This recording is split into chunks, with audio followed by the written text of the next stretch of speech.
Pengakuan tersangka kasus pencurian dengan kekerasan ini cukup menggelitik. Betapa tidak, ia rupanya masih punya akhlak santun, bahkan ingat etika agama.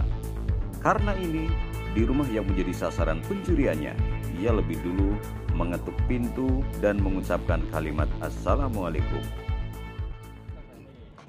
Saya masuk lewat pintu yang gak dikunci.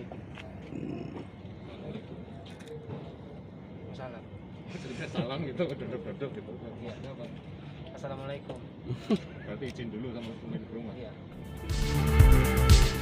Setelah tidak mendengar ada jawaban dari tuan rumah yang kebetulan sedang berada di belakang, barulah ia beraksi dengan mengambil sejumlah uang dari dompet saku celana yang tergantung di salah satu kamar rumah korbannya. Pas kamu salam, tuan rumah gimana? Gak ada tuan rumah di belakang. Namun naas, saat hendak kabur, pencuri berinisial YS berumur 33 tahun yang merupakan warga Kelurahan Tambak Kerja, Cilacap Selatan, kebergok oleh tuan rumah. Disinilah terjadi aksi kekerasan. Tanggal 28 Oktober, pagi pukul 7 waktu Indonesia Barat, tersangka memantau rumah korban. Karena kebetulan pintu terbuka, masuk yang bersangkutan. Melihat pintu kamar, nah di dalam kamar ini ada celana yang digantung. Gitu ya, Pak Kapolsek, Pak Kanit. Di dalam celana ini sontak langsung yang bersangkutan ini ngecek dalam isi celana. Ternyata di dalam celana ini ada dompet dan di dalamnya ada uang. Dompet diambil, dompet dimasukkan, terus keluar. Nah, unsur kekerasan terjadi di sini. Jadi ketika hendak keluar untuk kabur, dilihat oleh saksi pertama yang menjadi korban. Ini sudah cukup berumur, sebut saja JN, memegang tangan dan coba mencegah untuk supaya tidak kabur tersangka.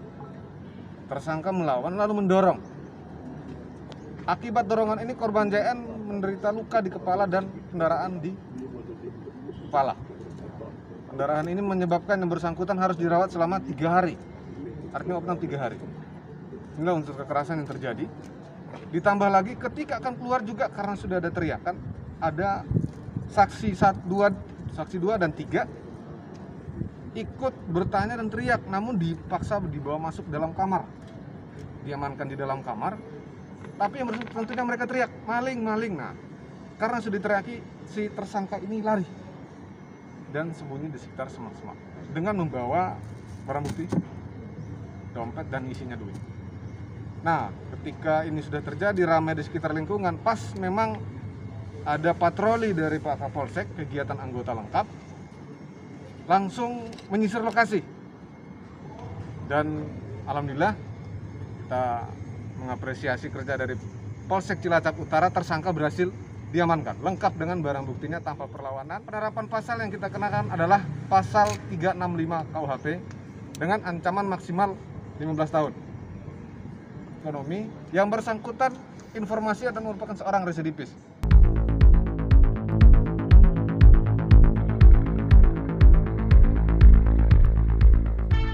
Kasus pencurian ini terjadi di rumah korban bernama Suhardiono, kakek berusia 70 tahun, penduduk Jalan Urip Sumoharjo, Cilacap.